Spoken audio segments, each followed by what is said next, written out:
कहानी विश्वासघात। कई साल पहले की बात है। एक घने हरे भरे जंगल में टूनी चिड़िया अपने पति चिड़ा के साथ रहा करती थी, जहाँ चारों तरफ का वातावरण बेहद ही खूबसूरत और सुहावना था। ठंडी ठंडी हवा और कल कल बहता पानी, चारों तरफ जंगल में सुंदर सुंदर फूल खिले थे। रंग बिरंगी तितलियाँ जो उन रंग बिरंगे खूबसूरत फूलों पर बैठकर रस चूसा करती थी। जंगल में टूनी और चिड़ा के अलावा भी कई अन्य जानवर और पशु पक्षी रहते थे। टूनी सरल स्वभाव की एक ईमानदार चिड़िया थी और उसका पति चिड़ा, वो भी अपनी पत्नी टूनी का खूब ख्याल रखता था। दोनों अपने घोंसले में खुशी खुशी जीवन बिता रहे थे।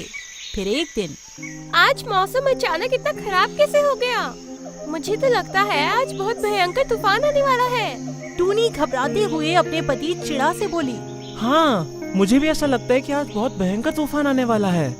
मुझे तो बहुत डर लग रहा है, कहीं ये भयंकर तूफान हमारे घोंसले को तहस नहस न कर दे। हौसला रखो टूनी, ऐसा नहीं बोलते।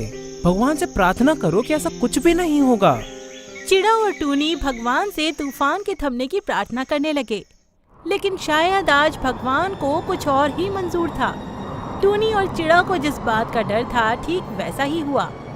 तूफान ने थमने के बजाय और भी भयानक रूप ले लिया और तूफान के इस विशाल रूप ने जंगल में रह रहे बाकी पशु पक्षियों की तरह टूनी और चिड़ा के घोंसले को भी तबाह कर दिया। जंगल में रह रहे सभी पक्षी घोंसले टूट जाने के कारण बेघर हो गए।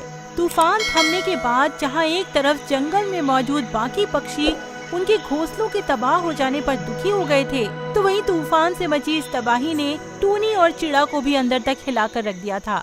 हमने तिनका तिनका जोड़ के बड़ी मेहनत से घोंसला तैयार किया था, लेकिन चंद ही पलों में उसे तूफान ने बुरी तरह से तबाह कर दिया।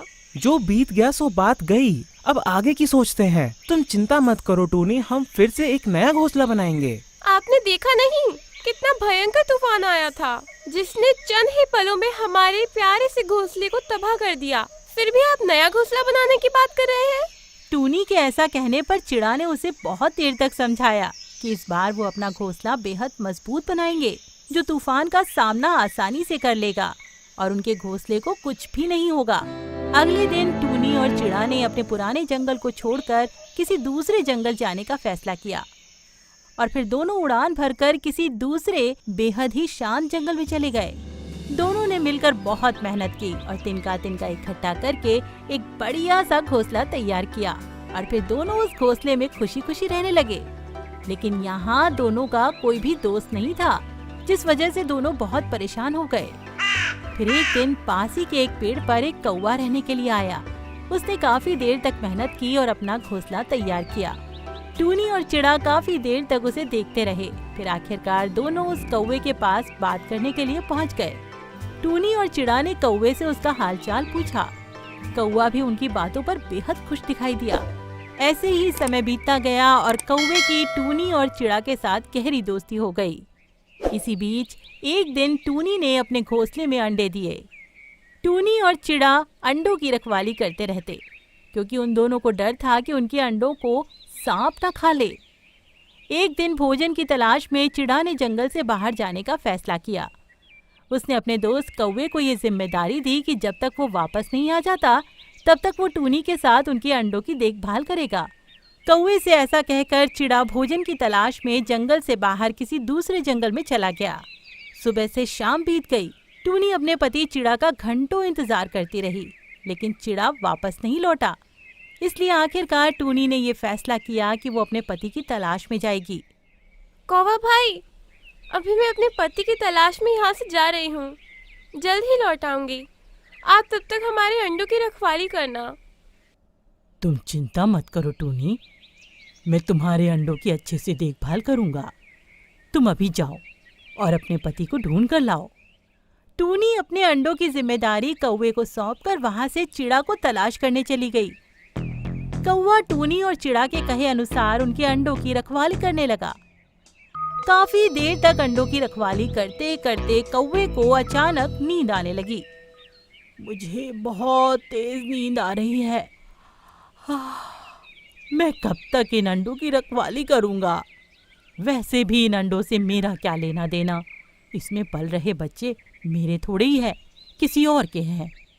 कौवा लापरवाही दिखाते हुए बोला और पास ही के पेड़ पर बने अपने घोंसले के अंदर जाकर आराम से सो गया। फिर क्या था, इसी बीच एक काला सांप टूनी और चिड़ा के घोंसले के पास आ धमका।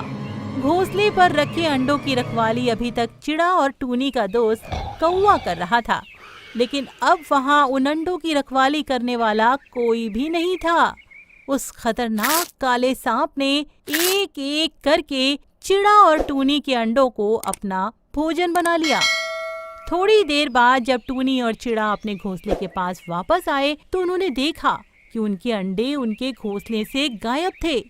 ये सब देखकर दोनों को बहुत दुख हुआ और दोनों जोर जोर से रोने लगे। देखो जी, हमारे घोंसले से अंडे गायब हैं। कौवा भाई भी यहाँ पे नहीं है। मैं उन्हें अंडों की रखवाली की जिम्मेदारी देकर गई थी। हम लोग जिसे अपना दोस्त समझकर अंडे की जिम्मेदारी कौवे भाई पर छोड़कर गए थे, वो तो अपने घोंसले में आराम कर रहा है। अगले ही पल चिड़ा और टूनी उड़कर कौवे के घोंसले के पास पहुंच गए। कौवे की नींद खुली, उसने देखा चिड़ा और टूनी उसके घोंसले के बाहर खड़े हैं। कौवा भाई, हम अपने अंडों की जिम्मेदारी आपको देकर गए थे, लेकिन आप तो यहाँ आराम कर रहे हैं। आपको मालूम भी है कि आज आपके कारण क्या हुआ? हमारे अंडे अब हमारे घोंसले में नहीं हैं। हो ना हो उस खतरनाक काले सांप ने खा लिए होंगे।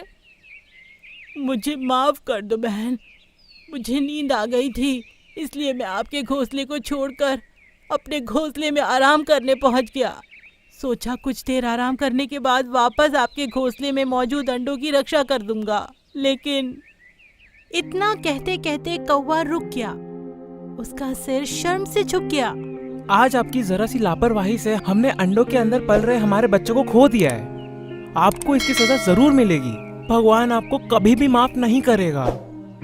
एक और चिड़ा और टूनी ने अपने बच्चों को खो दिया, तो वहीं दूसरी तरफ कौवा अपनी गलती पर दोनों के सामने बहुत शर्मिंदा हुआ। इस कहानी से हमें ये सीख मिलती है कि हमें कभी भी अपने दोस्तों का साथ नहीं छोड़ना चाहिए, चाहे मुसीबत कितनी ही बड़ी क्यों ना हो। और दूसरी सीख ये भी मिलती है कि हमें कभी भी दूसरों पर निर्भर नहीं रहना चाहिए। दोस्तों, ये कहानी आपको कैसी लगी हमें कमेंट बॉक्स में जरूर बताएं।